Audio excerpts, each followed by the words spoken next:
Paper 72. Government on a Neighboring Planet. By permission of Lana Forge, and with the approval of the Most High's Evidentia, I am authorized to narrate something of the social, moral, and political life of the most advanced human race living on a not far distant planet belonging to the Satania system. Of all the Satania worlds which became isolated because of participation in the Lucifer Rebellion, this planet has experienced a history most like that of Urantia. The similarity of the two spheres undoubtedly explains why permission to make this extraordinary presentation was granted, for it is most unusual for the system rulers to consent to the narration on one planet of the affairs of another. This planet, like Urantia, was led astray by the disloyalty of its planetary prince in connection with the Lucifer Rebellion. It received a material son shortly after Adam came to Urantia, and this son also defaulted, leaving the sphere isolated, since a magisterial son has never been bestowed upon its mortal races.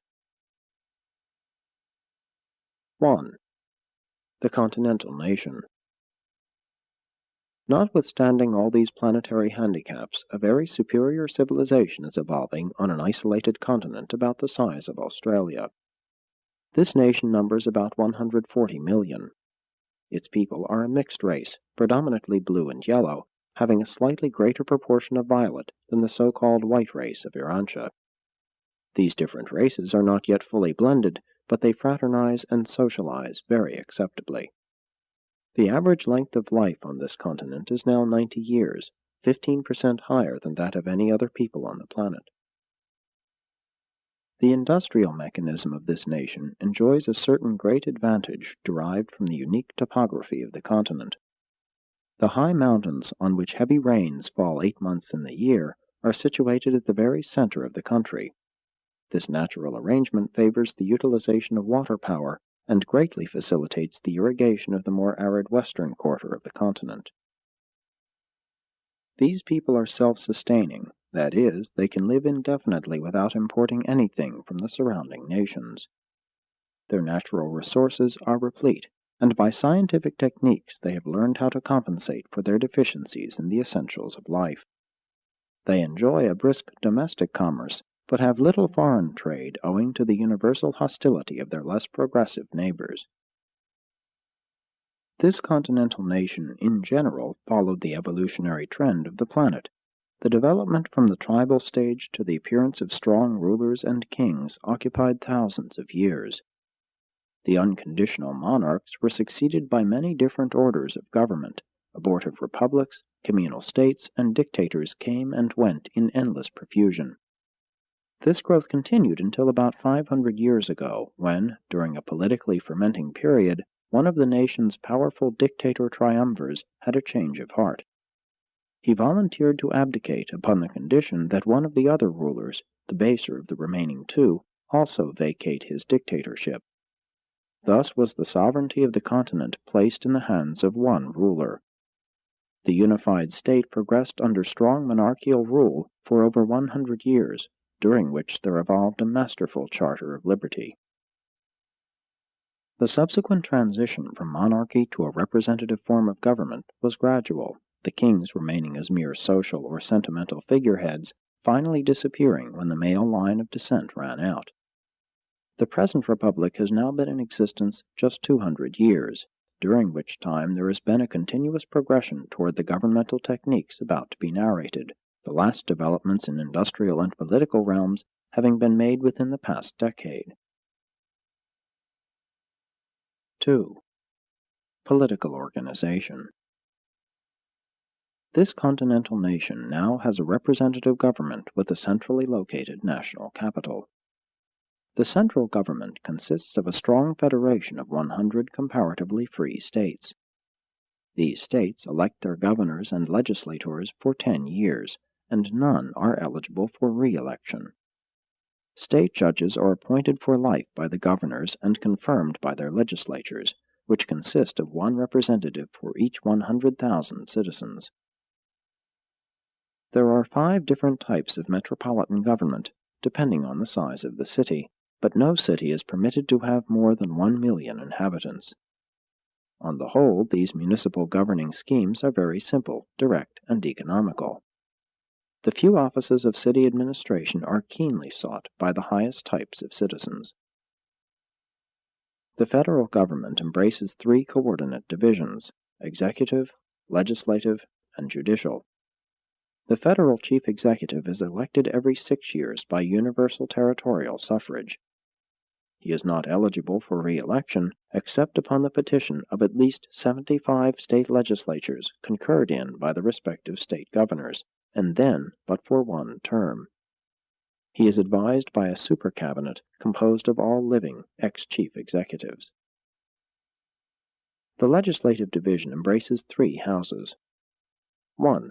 The upper house is elected by industrial, professional, agricultural, and other groups of workers, balloting in accordance with economic function. 2. The lower house is elected by certain organizations of society, embracing the social, political, and philosophic groups not included in industry or the professions. All citizens in good standing participate in the election of both classes of representatives, but they are differently grouped, depending on whether the election pertains to the upper or lower house. 3. The third house, the elder statesmen, embraces the veterans of civic service and includes many distinguished persons nominated by the chief executive, by the regional, sub-federal executives, by the chief of the Supreme Tribunal, and by the presiding officers of either of the other legislative houses. This group is limited to 100, and its members are elected by the majority action of the elder statesmen themselves. Membership is for life, and when vacancies occur, the person receiving the largest ballot among the list of nominees is thereby duly elected. The scope of this body is purely advisory, but it is a mighty regulator of public opinion, and exerts a powerful influence upon all branches of the government. Very much of the federal administrative work is carried on by the 10 regional, sub-federal authorities, each consisting of the association of 10 states. These regional divisions are wholly executive and administrative, having neither legislative nor judicial functions. The 10 regional executives are the personal appointees of the federal chief executive, and their term of office is concurrent with his, 6 years. The Federal Supreme Tribunal approves the appointment of these 10 regional executives, and while they may not be reappointed, the retiring executive automatically becomes the associate and advisor of his successor. Otherwise, these regional chiefs choose their own cabinets of administrative officials. This nation is adjudicated by 2 major court systems, the law courts and the socio-economic courts. The law courts function on the following 3 levels. 1. Minor courts of municipal and local jurisdiction, whose decisions may be appealed to the high state tribunals. 2. State supreme courts, whose decisions are final in all matters not involving the federal government or jeopardy of citizenship rights and liberties. The regional executives are empowered to bring any case at once to the bar of the Federal Supreme Court. 3. Federal Supreme Court, the high tribunal for the adjudication of national contentions and the appellate cases coming up from the state courts. This Supreme Tribunal consists of 12 men over 40 and under 75 years of age, who have served 2 or more years on some state tribunal, and who have been appointed to this high position by the chief executive, with the majority approval of the Super Cabinet and the third house of the Legislative Assembly. All decisions of this supreme judicial body are by at least a 2/3 vote. The socio-economic courts function in the following 3 divisions. 1. Parental courts, associated with the legislative and executive divisions of the home and social system. 2. Educational courts, the juridical bodies connected with the state and regional school systems and associated with the executive and legislative branches of the educational administrative mechanism. 3. Industrial courts, the jurisdictional tribunals vested with full authority for the settlement of all economic misunderstandings. The Federal Supreme Court does not pass upon socio-economic cases except upon the 3/4 vote of the third legislative branch of the national government, the House of Elder Statesmen. Otherwise, all decisions of the parental, educational, and industrial high courts are final. 3. The home life. On this continent, it is against the law for two families to live under the same roof, and since group dwellings have been outlawed, most of the tenement type of buildings have been demolished. But the unmarried still live in clubs, hotels, and other group dwellings. The smallest home site permitted must provide 50,000 square feet of land. All land and other property used for home purposes are free from taxation up to 10 times the minimum home site allotment. The home life of this people has greatly improved during the last century. Attendance of parents, both fathers and mothers, at the parental schools of child culture is compulsory.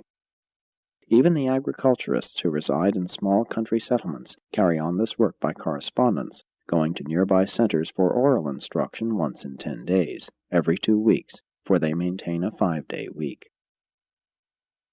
The average number of children in each family is 5, and they are under the full control of their parents, or, in the case of the demise of one or both, under that of the guardians designated by the parental courts. It is considered a great honor for any family to be awarded the guardianship of a full orphan. Competitive examinations are held among parents, and the orphan is awarded to the home of those displaying the best parental qualifications. These people regard the home as the basic institution of their civilization. It is expected that the most valuable part of a child's education and character training will be secured from his parents and at home, and fathers devote almost as much attention to child culture as do mothers. All sex instruction is administered in the home by parents or by legal guardians. Moral instruction is offered by teachers during the rest periods in the school shops, but not so with religious training, which is deemed to be the exclusive privilege of parents, religion being looked upon as an integral part of home life. Purely religious instruction is given publicly only in the temples of philosophy, no such exclusively religious institutions as the Urantia churches having developed among this people. In their philosophy, religion is the striving to know God and to manifest love for one's fellows through service for them, but this is not typical of the religious status of the other nations on this planet. Religion is so entirely a family matter among these people that there are no public places devoted exclusively to religious assembly. Politically, church and state, as Urantians are wont to say, are entirely separate, but there is a strange overlapping of religion and philosophy. Until 20 years ago, the spiritual teachers, comparable to Urantia pastors, who visit each family periodically to examine the children to ascertain if they have been properly instructed by their parents, were under governmental supervision. These spiritual advisors and examiners are now under the direction of the newly created Foundation of Spiritual Progress, an institution supported by voluntary contributions. Possibly this institution may not further evolve until after the arrival of a Paradise Magisterial son. Children remain legally subject to their parents until they are 15, when the first initiation into civic responsibility is held. Thereafter, every 5 years, for 5 successive periods, similar public exercises are held for such age groups at which their obligations to parents are lessened, while new civic and social responsibilities to the state are assumed. Suffrage is conferred at 20, the right to marry without parental consent is not bestowed until 25, and children must leave home on reaching the age of 30. Marriage and divorce laws are uniform throughout the nation. Marriage before 20, the age of civil enfranchisement, is not permitted. Permission to marry is only granted after 1 year's notice of intention, and after both bride and groom present certificates showing that they have been duly instructed in the parental schools regarding the responsibilities of married life. Divorce regulations are somewhat lax, but decrees of separation, issued by the parental courts, may not be had until 1 year after application therefor has been recorded. And the year on this planet is considerably longer than on Urantia. Notwithstanding their easy divorce laws, the present rate of divorce is only 1/10 that of the civilized races of Urantia. 4. The educational system. The educational system of this nation is compulsory and coeducational in the pre-college schools that the student attends from the ages of 5 to 18. These schools are vastly different from those of Urantia.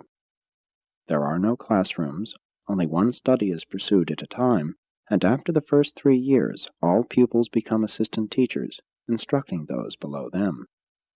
Books are used only to secure information that will assist in solving the problems arising in the school shops and on the school farms. Much of the furniture used on the continent, and the many mechanical contrivances, this is a great age of invention and mechanization, are produced in these shops. Adjacent to each shop is a working library where the student may consult the necessary reference books. Agriculture and horticulture are also taught throughout the entire educational period on the extensive farms adjoining every local school. The feeble-minded are trained only in agriculture and animal husbandry, and are committed for life to special custodial colonies where they are segregated by sex to prevent parenthood, which is denied all subnormals. These restrictive measures have been in operation for 75 years. The commitment decrees are handed down by the parental courts. Everyone takes 1 month's vacation each year. The pre-college schools are conducted for 9 months out of the year of 10, the vacation being spent with parents or friends in travel. This travel is a part of the adult education program and is continued throughout a lifetime, the funds for meeting such expenses being accumulated by the same methods as those employed in old age insurance. 1/4 of the school time is devoted to play, competitive athletics, the pupils progressing in these contests from the local through the state and regional and on to the national trials of skill and prowess. Likewise, the oratorical and musical contests, as well as those in science and philosophy, occupy the attention of students from the lower social divisions on up to the contests for national honors. The school government is a replica of the national government with its 3 correlated branches, the teaching staff functioning as the 3rd or advisory legislative division. The chief object of education on this continent is to make every pupil a self-supporting citizen. Every child graduating from the pre-college school system at 18 is a skilled artisan. Then begins the study of books and the pursuit of special knowledge, either in the adult schools or in the colleges. When a brilliant student completes his work ahead of schedule, he is granted an award of time and means wherewith he may execute some pet project of his own devising. The entire educational system is designed to adequately train the individual. 5. Industrial organization. The industrial situation among this people is far from their ideals. Capital and labor still have their troubles, but both are becoming adjusted to the plan of sincere cooperation. On this unique continent, the workers are increasingly becoming shareholders in all industrial concerns.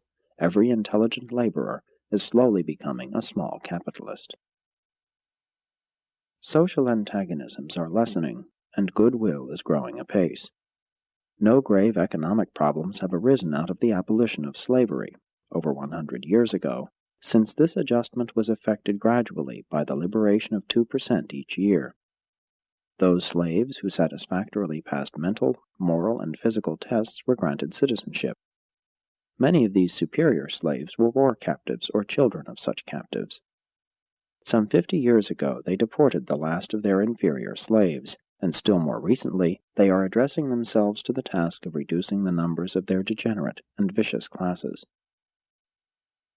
These people have recently developed new techniques for the adjustment of industrial misunderstandings and for the correction of economic abuses, which are marked improvements over their older methods of settling such problems.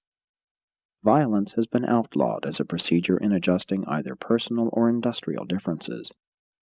Wages, profits, and other economic problems are not rigidly regulated, but they are in general controlled by the industrial legislatures, while all disputes arising out of industry are passed upon by the industrial courts. The industrial courts are only 30 years old, but are functioning very satisfactorily. The most recent development provides that hereafter the industrial courts shall recognize legal compensation as falling in 3 divisions. 1. Legal rates of interest on invested capital. 2. Reasonable salary for skill employed in industrial operations. 3. Fair and equitable wages for labor. These shall first be met in accordance with contract, or in the face of decreased earnings, they shall share proportionally in transient reduction. And thereafter all earnings in excess of these fixed charges shall be regarded as dividends and shall be prorated to all three divisions: capital, skill, and labor. Every 10 years the regional executives adjust and decree the lawful hours of daily gainful toil. Industry now operates on a 5-day week, working 4 and playing 1. These people labor 6 hours each working day and, like students, 9 months in the year of 10. Vacation is usually spent in travel, and new methods of transportation having been so recently developed, the whole nation is travel-bent. The climate favors travel about 8 months in the year, and they are making the most of their opportunities. 200 years ago, the profit motive was wholly dominant in industry, but today it is being rapidly displaced by other and higher driving forces. Competition is keen on this continent, but much of it has been transferred from industry to play, skill, scientific achievement, and intellectual attainment. It is most active in social service and governmental loyalty. Among this people, public service is rapidly becoming the chief goal of ambition. The richest man on the continent works 6 hours a day in the office of his machine shop, and then hastens over to the local branch of the School of Statesmanship, where he seeks to qualify for public service. Labor is becoming more honorable on this continent, and all able-bodied citizens over 18 work either at home and on farms, at some recognized industry, on the public works where the temporarily unemployed are absorbed, or else in the corps of compulsory laborers in the mines. These people are also beginning to foster a new form of social disgust for both idleness and unearned wealth. Slowly but certainly they are conquering their machines. Once they, too, struggled for political liberty and subsequently for economic freedom. Now are they entering upon the enjoyment of both, while in addition they are beginning to appreciate their well-earned leisure, which can be devoted to increased self-realization. 6. Old age insurance. This nation is making a determined effort to replace the self-respect destroying type of charity by dignified government insurance guarantees of security in old age. This nation provides every child an education and every man a job. Therefore can it successfully carry out such an insurance scheme for the protection of the infirm and aged. Among this people, all persons must retire from gainful pursuit at 65 unless they secure a permit from the State Labor Commissioner which will entitle them to remain at work until the age of 70. This age limit does not apply to government servants or philosophers. The physically disabled or permanently crippled can be placed on the retired list at any age by court order countersigned by the Pension Commissioner of the regional government. The funds for old age pensions are derived from 4 sources. 1. 1 day's earnings each month are requisitioned by the federal government for this purpose, and in this country everybody works. 2. Bequests. Many wealthy citizens leave funds for this purpose. 3. The earnings of compulsory labor in the state mines. After the conscript workers support themselves and set aside their own retirement contributions, all excess profits on their labor are turned over to this pension fund. 4. The income from natural resources. All natural wealth on the continent is held as a social trust by the federal government, and the income therefrom is utilized for social purposes, such as disease prevention, education of geniuses, and expenses of especially promising individuals in the statesmanship schools. 1/2 of the income from natural resources goes to the old age pension fund. Although state and regional actuarial foundations supply many forms of protective insurance, old age pensions are solely administered by the federal government through the 10 regional departments. These government funds have long been honestly administered. Next to treason and murder, the heaviest penalties meted out by the courts are attached to betrayal of public trust. Social and political disloyalty are now looked upon as being the most heinous of all crimes. 7. Taxation. The federal government is paternalistic only in the administration of old age pensions and in the fostering of genius and creative originality. The state governments are slightly more concerned with the individual citizen, while the local governments are much more paternalistic or socialistic.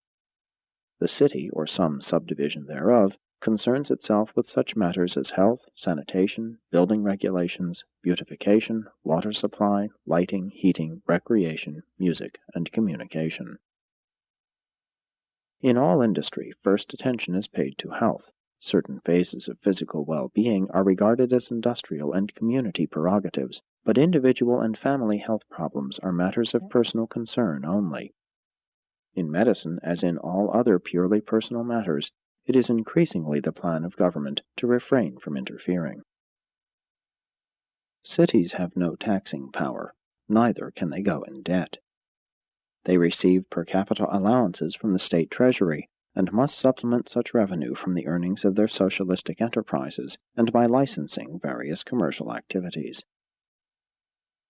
The rapid transit facilities, which make it practical greatly to extend the city boundaries, are under municipal control. The city fire departments are supported by the fire prevention and insurance foundations, and all buildings in city or country are fireproof, and have been for over 75 years. There are no municipally appointed peace officers. The police forces are maintained by the state governments. This department is recruited almost entirely from the unmarried men between 25 and 50. Most of the states assess a rather heavy bachelor tax, which is remitted to all men joining the state police. In the average state, the police force is now only 1/10 as large as it was 50 years ago. There is little or no uniformity among the taxation schemes of the 100 comparatively free and sovereign states, as economic and other conditions vary greatly in different sections of the continent. Every state has 10 basic constitutional provisions which cannot be modified except by consent of the federal Supreme Court, and one of these articles prevents levying a tax of more than 1% on the value of any property in any one year, home sites, whether in city or country, being exempted. The federal government cannot go in debt, and a 3/4 referendum is required before any state can borrow except for purposes of war. Since the federal government cannot incur debt, in the event of war the National Council of Defense is empowered to assess the states for money, as well as for men and materials as it may be required. But no debt may run for more than 25 years. Income to support the federal government is derived from the following 5 sources. 1. Import duties. All imports are subject to a tariff designed to protect the standard of living on this continent, which is far above that of any other nation on the planet. These tariffs are set by the highest industrial court after both houses of the Industrial Congress have ratified the recommendations of the Chief Executive of Economic Affairs, who is the joint appointee of these 2 legislative bodies. The upper industrial house is elected by labor, the lower by capital. 2. Royalties. The federal government encourages invention and original creations in the 10 regional laboratories, assisting all types of geniuses, artists, authors, and scientists, and protecting their patents. In return, the government takes 1/2 the profits realized from all such inventions and creations, whether pertaining to machines, books, artistry, plants, or animals. 3. Inheritance tax.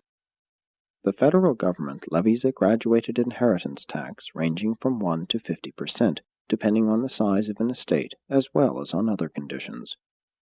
4. Military equipment.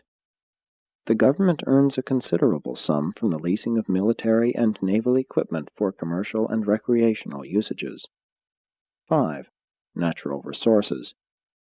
The income from natural resources, when not fully required for the specific purposes designated in the Charter of Federal Statehood, is turned into the national treasury.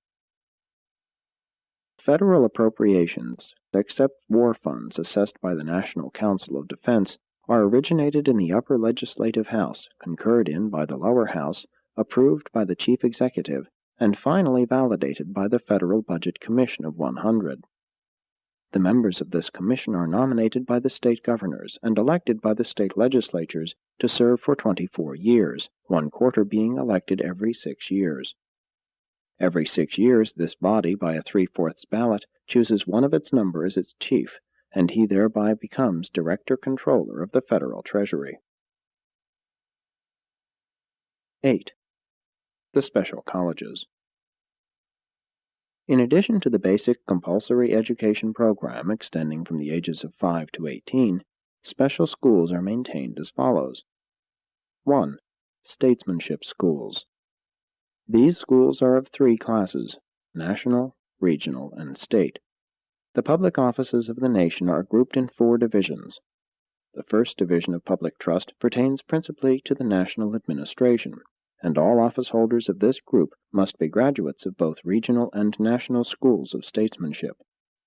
Individuals may accept political, elective, or appointive office in the second division upon graduating from any one of the 10 regional schools of statesmanship. Their trusts concern responsibilities in the regional administration and the state governments. Division 3 includes state responsibilities, and such officials are only required to have state degrees of statesmanship. The fourth and last division of office holders are not required to hold statesmanship degrees, such offices being wholly appointive.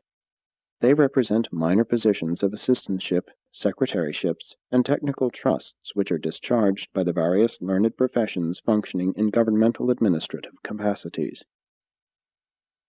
Judges of the minor and state courts hold degrees from the state schools of statesmanship. Judges of the jurisdictional tribunals of social, educational, and industrial matters hold degrees from the regional schools. Judges of the Federal Supreme Court must hold degrees from all these schools of statesmanship. 2. Schools of Philosophy. These schools are affiliated with the temples of philosophy, and are more or less associated with religion as a public function. 3. Institutions of Science. These technical schools are coordinated with industry rather than with the educational system, and are administered under 15 divisions. 4. Professional Training Schools. These special institutions provide the technical training for the various learned professions, 12 in number. 5. Military and Naval Schools. Near the national headquarters and at the 25 coastal military centers are maintained those institutions devoted to the military training of volunteer citizens from 18 to 30 years of age. Parental consent is required before 25 in order to gain entrance to these schools. 9. The Plan of Universal Suffrage. Although candidates for all public offices are restricted to graduates of the state, regional, or federal schools of statesmanship, the progressive leaders of this nation discovered a serious weakness in their plan of universal suffrage, and about 50 years ago made constitutional provision for a modified scheme of voting which embraces the following features. 1. Every man and woman of 20 years and over has 1 vote. Upon attaining this age, all citizens must accept membership in 2 voting groups. They will join the first in accordance with their economic function, industrial, professional, agricultural, or trade. They will enter the second group according to their political, philosophic, and social inclinations. All workers thus belong to some economic franchise group, and these guilds, like the non-economic associations, are regulated much as is the national government with its threefold division of powers. Registration in these groups cannot be changed for 12 years. 2. Upon nomination by the state governors or by the regional executives, and by the mandate of the regional supreme councils, individuals who have rendered great service to society, or who have demonstrated extraordinary wisdom in government service, may have additional votes conferred upon them, not oftener than every 5 years, and not to exceed 9 such superfranchises. The maximum suffrage of any multiple voter is 10. Scientists, inventors, teachers, philosophers, and spiritual leaders are also thus recognized and honored with augmented political power. These advanced civic privileges are conferred by the state and regional supreme councils much as degrees are bestowed by the special colleges, and the recipients are proud to attach the symbols of such civic recognition, along with their other degrees, to their lists of personal achievements. 3. All individuals sentenced to compulsory labor in the mines and all governmental servants supported by tax funds are, for the periods of such services, disenfranchised. This does not apply to aged persons who may be retired on pensions at 65.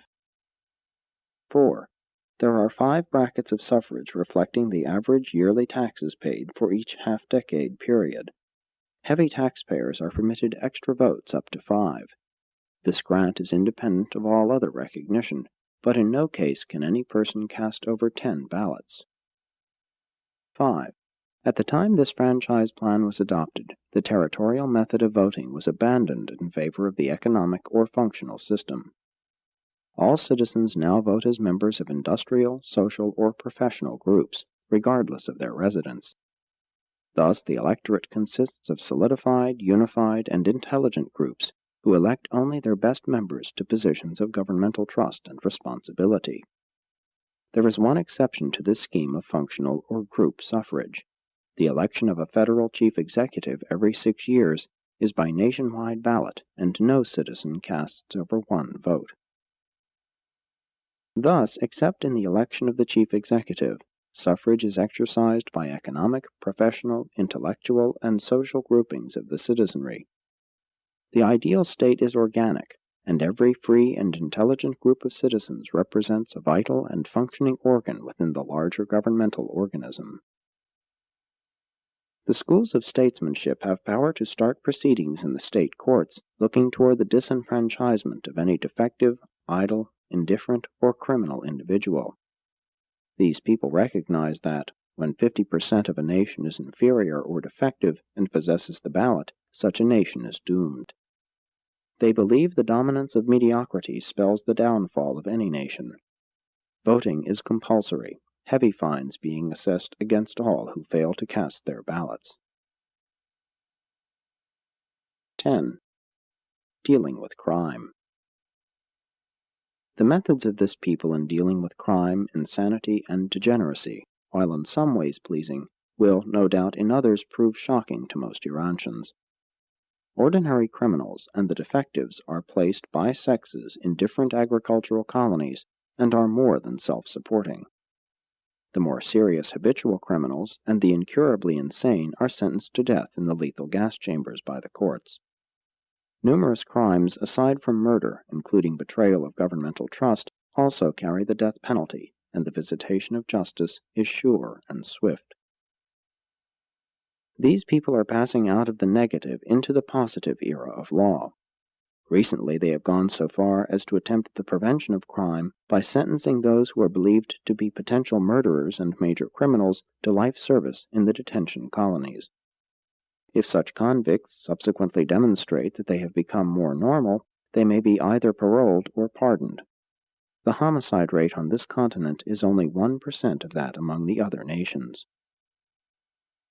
Efforts to prevent the breeding of criminals and defectives were begun over 100 years ago and have already yielded gratifying results. There are no prisons or hospitals for the insane. For one reason, there are only about 10% as many of these groups as are found on Urantia. 11. Military preparedness. Graduates of the federal military schools may be commissioned as guardians of civilization in 7 ranks, in accordance with ability and experience, by the President of the National Council on Defense. This council consists of 25 members, nominated by the highest parental, educational, and industrial tribunals, confirmed by the Federal Supreme Court, and presided over ex officio by the Chief of Staff of Coordinated Military Affairs. Such members serve until they are 70 years of age. The courses pursued by such commissioned officers are 4 years in length and are invariably correlated with the mastery of some trade or profession. Military training is never given without this associated industrial, scientific, or professional schooling. When military training is finished, the individual has, during his 4 years' course, received 1/2 of the education imparted in any of the special schools where the courses are likewise 4 years in length. In this way, the creation of a professional military class is avoided by providing this opportunity for a large number of men to support themselves while securing the first half of a technical or professional training. Military service during peacetime is purely voluntary, and the enlistments in all branches of the service are for 4 years, during which every man pursues some special line of study in addition to the mastery of military tactics. Training in music is one of the chief pursuits of the central military schools and of the 25 training camps distributed about the periphery of the continent. During periods of industrial slackness, many thousands of unemployed are automatically utilized in upbuilding the military defenses of the continent on land and sea and in the air. Although these people maintain a powerful war establishment as a defense against invasion by the surrounding hostile peoples, it may be recorded to their credit that they have not in over 100 years employed these military resources in an offensive war. They have become civilized to that point where they can vigorously defend civilization without yielding to the temptation to utilize their war powers in aggression. There have been no civil wars since the establishment of the United Continental State, but during the last 2 centuries, these people have been called upon to wage 9 fierce defensive conflicts, 3 of which were against mighty confederations of world powers. Although this nation maintains adequate defense against attack by hostile neighbors, it pays far more attention to the training of statesmen, scientists, and philosophers. When at peace with the world, all mobile defense mechanisms are quite fully employed in trade, commerce, and recreation. When war is declared, the entire nation is mobilized. Throughout the period of hostilities, military pay obtains in all industries, and the chiefs of all military departments become members of the chief executive's cabinet. 12. The other nations. Although the society and government of this unique people are in many respects superior to those of the Urantian nations, it should be stated that on the other continents, there are 11 on this planet, the governments are decidedly inferior to the more advanced nations of Urantia. Just now, the superior government is planning to establish ambassadorial relations with the inferior peoples, and for the first time a great religious leader has arisen who advocates the sending of missionaries to these surrounding nations. We fear they are about to make the mistake that so many others have made when they have endeavored to force a superior culture and religion upon other races.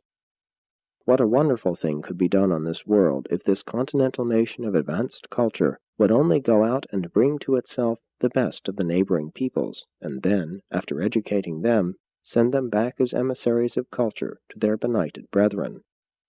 Of course, if a magisterial son should come to this advanced nation, great things could quickly happen on this world. The recital of the affairs of a neighboring planet is made by special permission with the intent of advancing civilization and augmenting governmental evolution on Urantia. Much more could be narrated that would no doubt interest and intrigue Urantians, but this disclosure covers the limits of our permissive mandate. Urantians should, however, take note that their sister sphere in the Satania family has benefited by neither magisterial nor bestowal missions of the Paradise Sons. Neither are the various peoples of Urantia set off from each other by such disparity of culture as separates the continental nation from its planetary fellows. The pouring out of the Spirit of Truth provides the spiritual foundation for the realization of great achievements in the interests of the human race of the bestowal world.